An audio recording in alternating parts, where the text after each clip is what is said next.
আমি আর কি বলবো, আমার আর এখন এই মুহূর্তে বাসায় প্রকাশ করার কিছু নেই। ওরা যে সুস্থ হয়ে আমার কাছে ফিরে আসছে এটার জন্য আমি লাখো শুকরিয়া।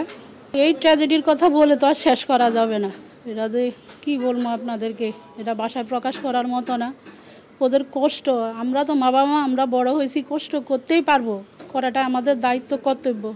কিন্তু ওদের কষ্ট হয়, 1 মিনিটের কষ্ট কেউ সহ্য করতে পারবে না। এরা যে কী পরিমাণ কষ্ট করছে প্রথম দিন থেকে আপনাদেরকে আর কি বলবো। যাক, করে এই পর্যন্ত এরা আসছে। সামনে ওদের অনেক মানে দূর চিকিৎসা, অনেক লম্বা চিকিৎসা, এটার জন্য আমরা সরকার থেকে অনেক সাপোর্ট পাইছি। আমাদের এখানে ওষুধ থেকে শুরু করে যা যা দেওয়ার সরকার থেকে সাপোর্ট দিয়েছে, এমনকি আমাদের রেগুলার খোঁজখবর নিয়েছে।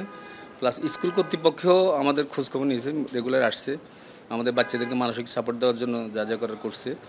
আমি যতটুকু দেখছি আমরা আমার থেকে যে ইনশাল্লাহ আমরা অনেক আমরা মানসিকভাবে হ্যাপি। আমার মেয়েরা মানে বেশ কয়েকদিন ধরে শোনার পর থেকে, ওদের ছুটি এই কথা শোনার পর থেকে ওরা অনেক আনন্দিত। বাসা যাবে, আত্মীয় স্বজনের সাথে দেখা করবে, তার সবাই আসবে, আবার তারা স্কুলে যাবে, নতুন করে স্বপ্ন দেখতেছে, অনেক খুশি, ওরা আনন্দিত, আমরাও আনন্দিত, আমাদের ফ্যামিলির সব আনন্দিত। বিশেষ করে আমার ওয়াইফ অনেক কষ্ট করছে, সে শুরু থেকে এই পর্যন্ত লং টাইম ওদেরকে সেবা দিয়ে আসছে, স্কুল থেকে শুরু করে এই পর্যন্ত।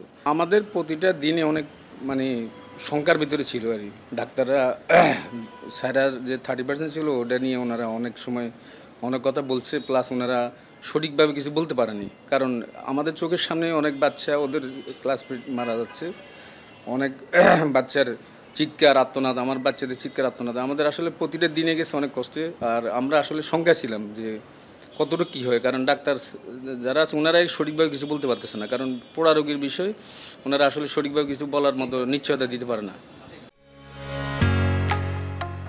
ঢালাইয়ের সেরা প্রিমিয়ার সিমেন্ট সাইরা 30% বার্ন হয়েছিল যে সাইরা, তার কিন্তু মানে আমরা তাকে নিয়ে আমরা খুব কয়েকটা বার আমরা খুব একটা প্রবলেমের মধ্যে ছিলাম। কিন্তু ওকে যখন আমরা আইসিইউতে নিচ্ছিলাম বা অন্য জায়গায় নিচ্ছিলাম, তার বোন যে সাইমা, সেও কিন্তু তার সাথে থাকতে চাচ্ছিল। তাদের বক্তব্য একটা ছিল যে তারা একই সঙ্গে থাকবে। তো এই ইমোশনাল পয়েন্টটাকে আমরা আসলে চিকিৎসার পাশাপাশি মাঝে মাঝে আমাদের এই ইমোশনাল পয়েন্টগুলো দেখতে হয়। তো আমরা আলহামদুলিল্লাহ দীর্ঘ প্রায় 3 মাস পরে, 3 মাসের কাছাকাছি হয়ে গেছে, 3 মাস পরে ওদেরকে, হ্যাঁ প্রায় 100, হ্যাঁ রাইট, 3 মাসের বেশি হয়ে গেছে ইনফ্যাক্ট।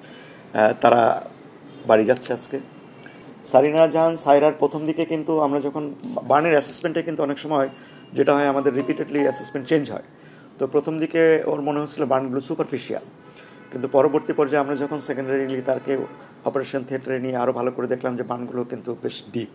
এবং ডিপ বার্নের ক্ষেত্রে একটা জিনিস মনে রাখতে হবে, ডিপ বার্নের যে ম্যাটেরিয়ালগুলো থাকে সেগুলো যদি আপনি বডি থেকে বের করে না দিতে পারেন তাহলে এই পেশেন্টগুলো খারাপ হয়ে যায়।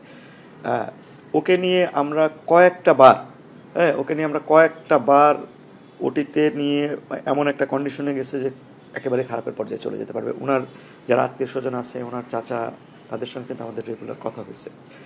তো এই জায়গাগুলোতে প্রবলেমের জায়গাটা হচ্ছে একেতে ডিপ বার্ন, তারপরে যেটা হচ্ছে একটা পর্যায়ে প্যানিক হয়ে যায়।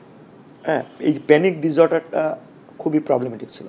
এবং বাচ্চাদের ক্ষেত্রে যেটা হয় যে মেটাবলিজমের যে বিষয়টা থাকে, আমরা হাইপার ক্যাটাবলিজম স্টেজেও চলে গেছিলো। এই বার্নের ক্ষেত্রে মোর দেন 20% বাচ্চাদের ক্ষেত্রে অনেক ক্ষেত্রে হাইপার ক্যাটাবলিজমের স্টেজে চলে যায়। এই হাইপার ক্যাটাবলিজমের স্টেজে যাওয়ার কারণে তার আসলে এই প্রবলেমগুলো হয়েছে।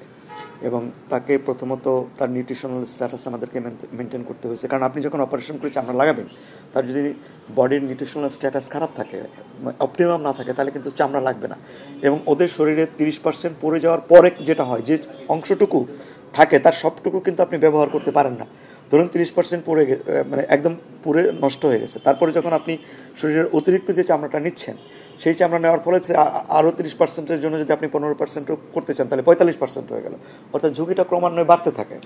তো এই জন্য আমাদেরকে অল্প অল্প করে তাকে হয়তো কোনো জায়গায় 5% নেওয়া হয়েছে, 5% নেওয়ার পরে আবার সে স্টেবল হয়েছে, স্টেবল 21 দিন পরে আবার আমরা নিয়েছি।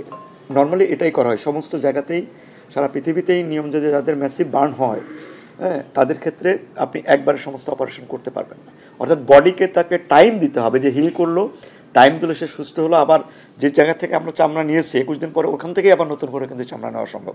অর্থাৎ রিপিটেডলি, কারণ ওর শরীরে তো অনেক জায়গা নাই যেখান থেকে আমরা চামড়া নিতে পারি, সেই কারণে তার আসলে 117 দিনের এই ব্যাপারটা।